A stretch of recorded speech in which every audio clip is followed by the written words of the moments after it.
Yesterday in the stadium, ulisikia jana katika uwanja how they said how they abused me. jinsi walivyosema jinsi walivyonitusi. You can imagine one man stand up against the nation, Waweza kufikiria mtu mmoja asimame dhidi ya taifa, against the entire nation. dhidi ya taifa lote. Everybody was saying and refusing and rejecting and abusing and spitting. Kila mtu alikuwa anasema na kukataa na kutusi na kuongea na kutema.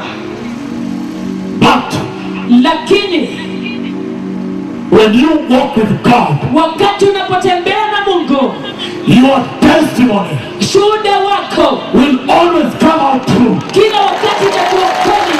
at the end of the line. Baada ya kila kitu, God Mungu will never abandon that church. hatawahi kuliacha hilo kanisa. Heaven is open. Mbingu i wazi. Let us prepare the vessel. Hebu tuandae vyombo. I want to mention another level now. Nataka nitaje kiwango kingine tena. 2 Corinthians chapter 6 verses 14 to 18, please. Wakorintho wa pili mlangoni wa 6:14 hadi 18 tafadhali. He says, do not be yoked together with unbelievers. Asema msifungiwe nira pamoja na wasioamini. For what do righteousness and wickedness have in common? Kwa jinsi isivyo sawasawa, kwa maana pana urafiki gani kati ya haki na waasi? Or what fellowship can there be, or what fellowship can light have with darkness? Tena pana shirika gani kati ya nuru na giza? What harmony is there between Christ and Belial?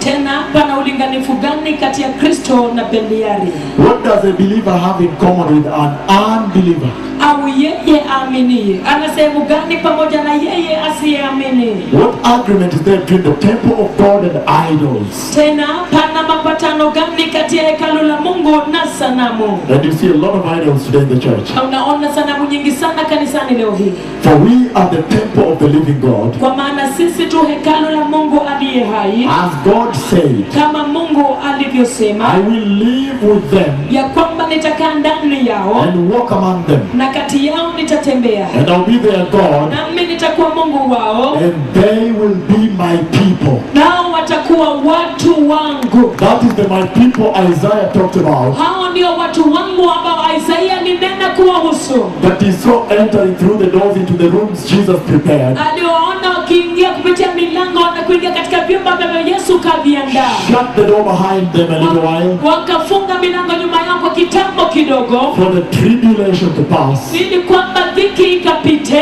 And then during the second coming, Alafu wakati ule wa kukuja kwa pili, the door will be open and they'll be headed to Jerusalem. mlango utafunguliwa na wataelekea Yerusalemu. That's why he said for a little while. Ndio sababu akasema kwa kitambo kidogo. And now he says Na sasa yuwasema that this my people ya kwamba hawa watu wangu is the church ndilo kanisa that has not mixed light with darkness, ambalo litachanganya mwanga na giza, has not mixed the temple of God with idols, alijachanganya hekalu la Bwana na sanamu, that has not mixed the life of a believer together with the life of an unbeliever. ambalo lichanganya maisha ya muumini na yeye yule asiyeamini. The church of Christ right now, Kanisa la Kristo sasa hivi in the four ends of the earth, katika misho ine ya dunia, when she attempted to go out wakati nilijaribu kuenenda nje to evangelize the Jesus of Nazareth, kufanya uinjilisti kumuhusu Yesu wa she Nazareti, didn't have enough power. hakuwa na nguvu za kutosha. Instead of converting the perishing world, Badala ya kuigeuza ulimwengu na uangamia,